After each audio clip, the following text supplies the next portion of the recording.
சிறப்பு செயலாக்க திட்டத்துறையின் சார்பில்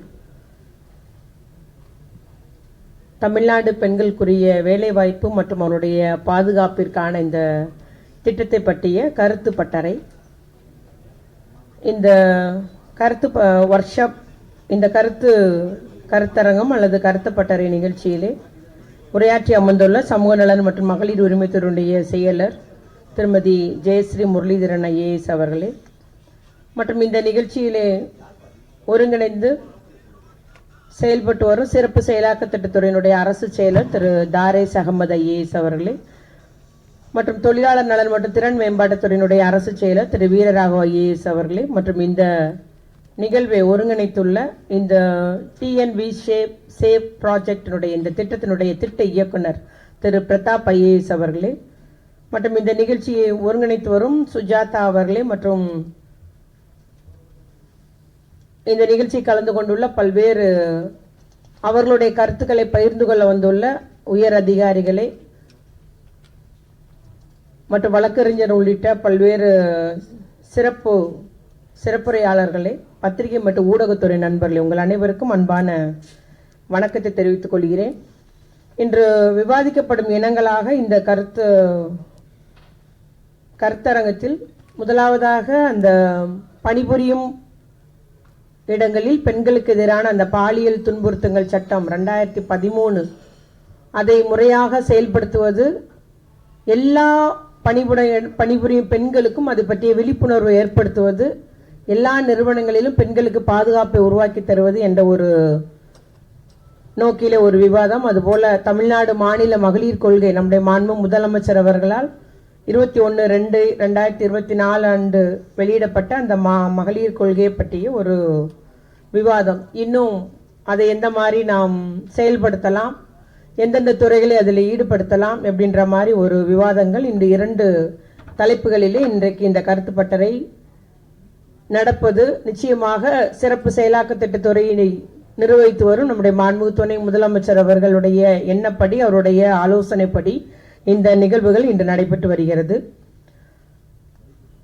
முக்கியமாக நம்முடைய முதலமைச்சர் தளபதியார் அவர்கள் பொறுப்பேற்ற உடனே அவர்கள் நம்முடைய துறைக்கு கொடுத்த ஒரு அறிவுரை என்பதே பெண்கள் மற்றும் குழந்தைகளுடைய அந்த பாதுகாப்பு என்பது முக்கியத்துவம் கொடுக்கணும், அதற்கு அதிக முக்கியத்துவம் கொடுக்கணும் என்று நம்முடைய சமூக நலத்துறையும் காவல்துறையும் இணைத்து அந்த ஒரு உத்தரவு அறிவுரை வழங்கினார்கள். அதற்கேற்றார் போல ஒவ்வொரு மாதம் அவர் காவல்துறையினுடைய அந்த ஆய்விலையும் குழந்தைகள் மற்றும் பெண்களுக்கு எதிரான அந்த புகார் எப்படி இருக்கிறது, அதுக்கு எஃப்ஐஆர் பதிவு செய்யப்படுகிறதா, குற்றப்பத்திரிகை தாக்கல் செய்யப்படுகிறதா, வழக்கு என்ன நிலையில் இருக்கிறது, வழக்கு விரைவுபடுத்தப்படுகிறதா என்பதை மிகவும் கண்ணும் கருத்துமாக அதில் அக்கறை கொண்டு நம்முடைய முதலமைச்சர் அவர்கள் செயல்பட்டு வருவது நாம் எல்லாம் அறிந்ததுதான். அதே போல ஒரு பக்கம் குற்றம் நடந்த நிகழ்வுக்கு உரிய குற்றவாளிக்கு தண்டனை வாங்கி கொடுப்பது, அந்த குற்றத்தினால் பாதிக்கப்பட்ட பெண்களுக்கான நிவாரண தொகை, அவருடைய எதிர்காலம், அவருடைய கல்வி, தொழில் என்ற முறையில் ஒரு நிவாரணம் வழங்குவது என்பது நடைபெற்று வருகிறது. அதே போல இன்னொரு பக்கம் இன்னும் இந்த அவருடைய சட்டங்களை பற்றி, சட்டங்கள் மூலம் பெண்களுக்குரிய பாதுகாப்பை பற்றி, அவர் யாரிடம் புகார் செய்ய வேண்டும், என்ன மாதிரி புகார், அதெல்லாம் தெரியாமல் இருக்கிற பெண்களுக்கு அதை கொண்டு போய் சேர்ப்பது என்பது விழிப்புணர்வு. ஆகவே விழிப்புணர்வு என்பதும் நம்முடைய சமூக நலத்துறை, கல்வித்துறை, மகளிர் மேம்பாட்டு திட்டம், அதுபோல காவல்துறை, இந்த 4 துறைகளுமே இணைந்து அந்த விழிப்புணர்வு என்பதில் மிகவும் நம்முடைய முதலமைச்சருடைய உத்தரவுப்படி விழிப்புணர்வு எல்லா பகுதியிலும் செய்து மாணவர்களிடையும் செஞ்சு வருகிறோம், மாணவிகளிடையும் அந்த உழைக்கும் மகளிரிடையும் இந்த ஒரு விழிப்புணர்வு என்பது கைம்பெண் நலவாரியம் மூலம் செய்யப்படுகிறது, சமூக நலத்துறை மூலம். அதுபோல மகளிர் அதிகாரமளித்தல் என்ற ஒரு பிரிவு இப்பொழுது உருவாக்கப்பட்டுள்ளது. அவருடைய பணியே விழிப்புணர்வு உண்டாக்குவது என்பது கல்லூரிகளுக்கு, 100 நாள் வேலை செய்யும் பெண்களுக்கு, விவசாயத்தில் பணிபுரியும் பெண்களுக்கு என்று தொடர்ச்சியாக அவர்கள் அந்த விழிப்புணர்வு நிகழ்ச்சியை நடத்தி வருகிறார்கள் என்பதை நான் இங்கு கூறிக்கொள்ள விரும்புகிறேன். ஆகவே 2 கட்டத்துக்குமே நம்முடைய முதலமைச்சர்கள், அதுபோல அது முக்கியமாக நம்முடைய துணை முதலமைச்சரோட துறையும் சேர்ந்து இன்னைக்கு இந்த பெண்களிடையே விழிப்புணர்வு உண்டாக்கியே ஆக வேண்டும். ஏனென்றால் உழைக்கும் மகளிர் அதிகம், கிட்டத்தட்ட 42% பேர் தமிழ்நாட்டில் தான் இருக்கிறாங்க.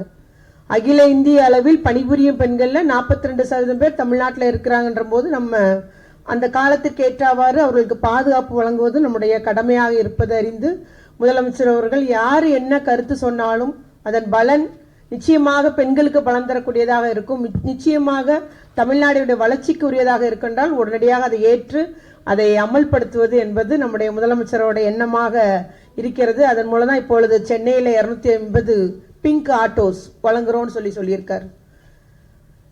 அது காரணம்னா அது பாதுகாப்பு தான். அந்த பணிபுரியும் பெண்கள் பாதுகாப்புன்றது அவருடைய பயணம் செய்கிற பெண்களுக்கும் பாதுகாப்பாக இருக்க வேண்டும் என்று அதில் அநேக சரத்துக்கள் உள்ளடக்கி உடையதா. ஜிபிஎஸ் இருக்கு அந்த ஆட்டோவில், பெண்களுக்கு வேண்டிய அந்த பத்திரிகைகள் இருக்கிறது. அதுபோல அவங்களுக்கு அவசர தேவைக்குரிய எல்லா உதவி என்ன அந்த நம்ம விழிப்புணர்வு எண்கள் அதில் கட்டாயம் ஒட்ட வேணும்னு சொல்லியிருக்கிறோம். அவை காவல்துறையோடு அந்த ஜிபிஎஸ் இணைக்கப்பட உள்ளது. இவ்வாறு அந்த பெண்களுக்கும் அந்த ஆட்டோ ஓட்டுநர் பெண்களுக்கும் பாதுகாப்பு, அதில் பயணம் செய்கிற பெண்களுக்கும் பாதுகாப்பு என்ற முறையிலே நம்முடைய மிகவும் அதிக சிரத்தை எடுத்து நம்முடைய முதலமைச்சருடைய உத்தரவுப்படி அந்த பணியும் சமூக நலத்துறை செய்து வருகிறது என்பதை கூறிக்கொண்டு, இதுபோல இந்த சட்டத்தின் மூலம் பணிபுரியும் பெண்களுக்கு எதிரான அந்த வன்கொடுமை பாதுகாப்பு சட்டத்தின் மூலம் பார்த்தீங்கன்னா இதுவரைக்கும் 24,131 இன்டர்னல் கம்ப்ளைண்ட்ஸ் கமிட்டி, அதாவது உள்ளக புகார் குழுக்கள் அந்த நிறுவனங்களில் பெண்கள் பணிபுரியும் நிறுவனங்களில் 10க்கும் மேற்பட்ட பெண்கள் பணிபுரியும் நிறுவனங்களில் அமைக்கப்பட்டுள்ளது. அதுக்கு நம்முடைய சமூக நல அலுவலர்கள் மற்றும் அவரோடு இணைந்த அதிகாரிகள் அதுக்கு நடவடிக்கை எடுத்து வருகிறார்கள். நம்முடைய ஆட்சி அமைஞ்சதிலிருந்து எல்லா இடங்களிலும் போய் நீங்கள் அது ஒரு ஜுவல்லரி ஷாப்பாக இருந்தால் கூட 10க்கு மேலே பெண்கள் இருக்கிறாங்கன்னா அங்கே கட்டாயம் ஐசிசி இந்த கமிட்டி அமைக்க வேண்டும் என்பதை துறை வலியுறுத்தி வருகிறது.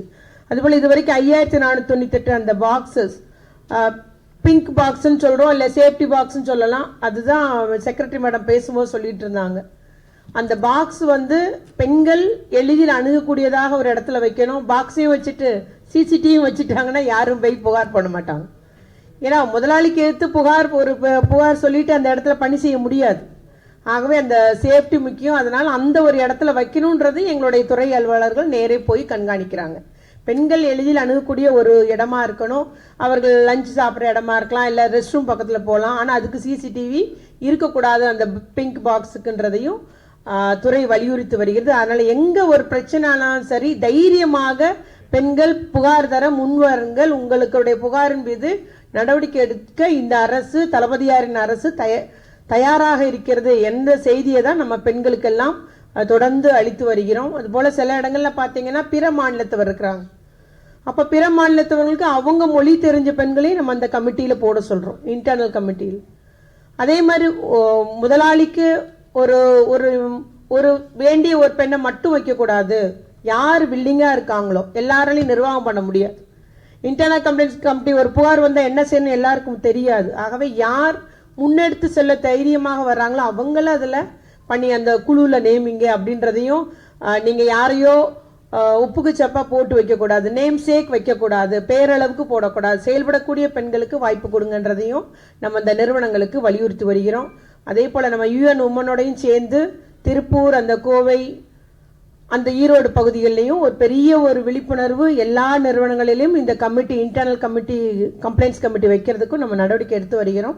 அதுபோல உள்ளூர் புகார் குழுக்கள், லோக்கல் கம்ப்ளைண்ட்ஸ் கமிட்டி என்பது மாவட்ட ஆட்சித்தலைவர் தலைமையிலே அது நடைபெற்று வருகிறது. அதுபோல எல்லா பிளாக்லையும் ஒரு நோடல் ஆபீசர் என்று சமூக நலத்துறை மூலம் நம்ம ஒருத்தரை நியமிச்சிருக்கிறோம். அவங்ககிட்ட கம்ப்ளைண்ட் கொடுத்தாலும் நேரடியாக ஆட்சித்தலைவருக்கு போய் பின்பு ஆட்சித்தலைவர், மாவட்ட ஆட்சித்தலைவர் அதில் நடவடிக்கை எடுக்கக்கூடியதாக செய்து வருகிறோம். அதே போல் இவ்வாறு இந்த ஆக்ட் நம்ம செயல்படுத்துறதுல எவ்வளோ நடவடிக்கை எடுத்தாலும் இன்னும் விழிப்புணர்வு கொண்டு போக வேண்டிய இடம் இருக்குது. நிச்சயமாக அது சிறப்பு செயலாக்க திட்டத்தினுடைய இந்த ஒரு பட்டறை என்பது, கருத்து பட்டறை என்பது அதற்கு இன்னும் வைடா பரவலாக அதை செய்வதற்கு நமக்கு இந்த கருத்தரங்கம் ஒரு காரணமாக சொல்ல முடியாது, இல்லை ஒரு கருத்துக்களை வழங்கக்கூடியதாக, நடவடிக்கை எடுக்கக்கூடியதாக இந்த கருத்தரங்கம் அமையும் என்பதில் எந்த ஒரு ஐயப்பாடும் இல்லை. அதுபோல மகளிர் உரிமைத்துறைன்னு சொல்லிட்டு நம்முடைய முதலமைச்சர் பெயர் வச்சுட்டு இருக்கிறாங்க. ஆனா ஒட்டுமொத்த மகளிரும், ஒருவேளை அவங்க வீட்டு உரிமையாளர் வீட்டை காலி பண்ணுமான்னு சொன்னாலும் போன் எனக்கு வருது சார். எந்த நேரம்னாலும் பரவாயில்ல, விடிய காலம் 3 மணி 4 மணி ரொம்ப அவசரம் போலன்னு போன் எடுத்தா அவங்க அழுதுட்டே இருந்திருப்பாங்க போல, மணி பார்த்துட்டே இருந்தேன் 4 மணி ஆகும் அடிச்சம்மா அப்படின்றாங்க. அது மாதிரி ஒருவேளை அவங்க பக்கத்து வீட்டில் சண்டை, நான் போலீஸில் கம்ப்ளைண்ட் கொடுத்துட்டேன், இன்னும் வரைக்கும் அந்த அம்மாவை பிடிச்சிட்டு போகலை, ஏமா குற்றங்களுக்கு ஏற்றதாமா கைதெல்லாம் பண்ணுவாங்கனாலும் அதெல்லாம் இல்லை, நீங்கள் மகளிர் உரிமைத்துறை தானே இது செய்யுங்க அப்படின்ற மாதிரி. ஆகவே இன்னும் விழிப்புணர்வுன்றது நம்ம பரவலாக்கப்பட வேண்டும். நான் நினச்சேன் மகளிர் உரிமைத்துறை ஒட்டு மொத்தமாக பெண்கள் என்ன பிரச்சனைனாலும் மகளிர் உரிமைத்துறை. ஆகவே நம்முடைய துறையினுடைய பணி மிகவும் பறந்தது. நான் எங்கள் ஆஃபீஸர்கிட்ட தான் சொல்லுவேன், நம்மளுடைய நீங்கள் இதுதான் இந்த திட்டம் மட்டும்தான், திருமண உதவி திட்டம் மட்டும்தான், பெண் குழந்தை அப்படி நினைக்காதீங்க. நம்முடைய மக்கள் எதிர்பார்க்கறது மகளிர் உரிமைத்துறைன்னா பெண்களுக்கு என்ன பிரச்சனைனாலும் நீங்கள் நடவடிக்கை எடுக்கணும். அதனால தான் அந்த 181 நல்ல முறையில் செயல்பட்டு வருது. முந்த நாள் கூட 11:30 நானே ஃபோன் போட்டு பார்த்தேன், எடுக்கிறாங்க. ரொம்ப சந்தோஷமா 11:30 ஒரு கம்ப்ளைண்ட் வந்தது, ஏம்மா நீ அந்த நம்பரை ஃபோன் போட்டுட்டு எனக்கு பதில் சொல்லுமான்னு. நம்பர் ஃபோன் போட்டு மேடம் நல்ல வேலை ரெஸ்பாண்ட் பண்ணாங்க, பதில் பேசிட்டாங்க. அந்த லேடி ஒரு லேடி மனநிலை வளர்ச்சி உள்ள ஒரு குன்றிய லேடி ஒரு இடத்துல இருந்தவங்க நைட்டில் அவங்கள கொண்டு ஒப்படைச்சாங்க ஒரு காப்பகத்தில். சொன்னாங்க மேம் கரெக்டாக நடவடிக்கை எடுத்துறேன். எப்போ நல்லது, நம்ம டிபார்ட்மெண்ட் நல்லபடியாக இருக்குது. அதுவும் தாரே சார் பார்த்தா இன்னும் கொஞ்சம் இதுதான் கட்டாயம். சார் 181 1098 கரெக்டாக இப்போ எப்படி செயல்படுது, ஏன்னா மக்களுக்கு பலன் தரக்கூடியதாக இருக்குது அப்படின்றதுனால நல்ல முறையில் அதுவும் நம்ம செயல்படுதுன்ற மாதிரி அப்பப்போ நம்ம துறை அலுவலரும் அதான் சொல்றது, பரவலா எல்லா பெண்களும் என்னன்னாலும் சரி இந்த கவனத்தை நம்ம அரசு கொண்டு போகணும், இல்ல முதலமைச்சர் கொண்டு போகணும், இல்ல துணை முதலமைச்சர் உடனே போன் அடி மகளிர் உரிமைத்துறை அமைச்சருக்கு அடிச்சிடுறாங்க. இருந்தாலும் நம்ம மேக்சிமம் நான் போன் எப்போதும் ஆன்ல தான் வச்சிருக்கிறேன். தீத்தும் வைத்து வருகிறோம். இல்லைன்னா 181க்கு போன் படிக்க சொல்லி அவங்களுக்கு உதவிக்கூடியதா இருக்குது. அதனால இந்த மாநில மகளிர் கொள்கையை இங்க நீங்க விவாதிச்சு பல கருத்துக்கள் பரிமாறப்படும் போது நிச்சயமாக இன்னும் காலத்துக்கு ஏற்றார் மாதிரி நம்ம ஏற்கனவே 5 ஆண்டுகளுக்கு ஒரு முறை அதை ரீவிசிட் பண்ற மாதிரி தான் நம்ம அந்த மகளிர் கொள்கையில் நம்ம சொல்லி இருக்கிறோம். நம்முடைய முதலமைச்சர் அவர்கள் மகளிருக்காக, ஏன்னா பெண் சமுதாயம் முன்னேறினால்தான் தமிழ் சமுதாயம் முன்னேறும் என்ற அந்த உயர்ந்த இலக்கோடு திராவிட மாடல் ஆட்சி நடத்தி வரும் முதலமைச்சர் அவர்கள் பெண்களுக்கு அதிக முக்கியத்துவம் கொடுத்து வருகிறார்கள். எல்லா திட்டமே சொல்லும் போது பாத்தீங்கன்னா நம்முடைய துறையில் உள்ளதுதான்.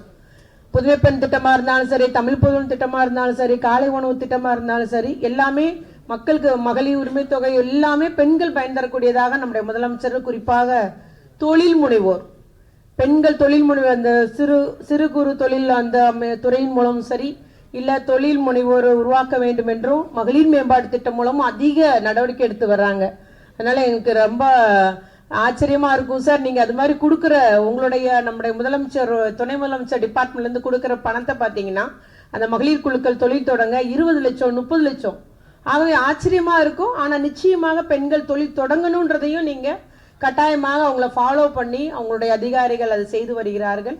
ஆகவே நம்முடைய நிச்சயமாக பெண்கள் இப்போ வாழ்க்கை தரம் உயர்ந்து வருகிறது. அவர்களுக்கு பாதுகாப்பையும் தருவதற்கும் நம்முடைய முதலமைச்சர் அதிக சிரத்தை எடுத்து வருகிறார்கள், கவனம் எடுத்து வருகிறார். அது சைபர் கிரைம்லாம் பாத்தீங்கன்னா உங்களுக்கு என்ன புகார், உங்களை யாரு டீஸ் பண்ணாலும் சரி, ஏன்னா போன் நெட் கால்ல வர்றாங்க, நம்பரெல்லாம் நீங்க திருப்பிலாம் கால் பண்ண முடியும். ஒவ்வொரு நேரம் ஒவ்வொரு நம்பர் வருது. சும்மா வீணா பேசுறது தவறா பேசுறது தான் இருக்குது. ஆனா உடனடியே நீங்க நிச்சயமா சைபர் கிரைம்ல உள்ள அந்த போலீஸ் விங்ல போன் கம்ப்ளைண்ட் கொடுத்தீங்கன்னா உடனடியா நடவடிக்கை எடுக்கப்படுது. நான் நிறைய கூட்டத்துல அந்த அதிகாரிகளே பாராட்டியிருக்கேன், உடனே எடுக்கிறீங்க. அவங்களோட புகார் கொடுத்த 10 நிமிஷத்துல கால் வருது நின்றது. சோ என்ன பண்றாங்களோ பட் உடனே நம்முடைய தமிழ்நாடு காவல்துறை முதலமைச்சருடைய கட்டுப்பாட்டில் உள்ள அந்த சைபர் கிரைமுக்குரிய அந்த பிரிவு மிகவும் நல்ல முறையில் பெண்களுக்குரிய பாதுகாப்பா இருக்கு. அதனால நீங்கள் யார் என்னன்னாலும் சரி புகார் கொடுங்க, புகார் கொடுத்தாதான் அரசு நடவடிக்கை எடுக்க முடியும் என்பதை கூறிக்கொண்டு இந்த ஒரு கருத்து பட்டறை வெற்றியடைய வேண்டும் என்று வாழ்த்தி அமர்கிறேன். நன்றி, வணக்கம்.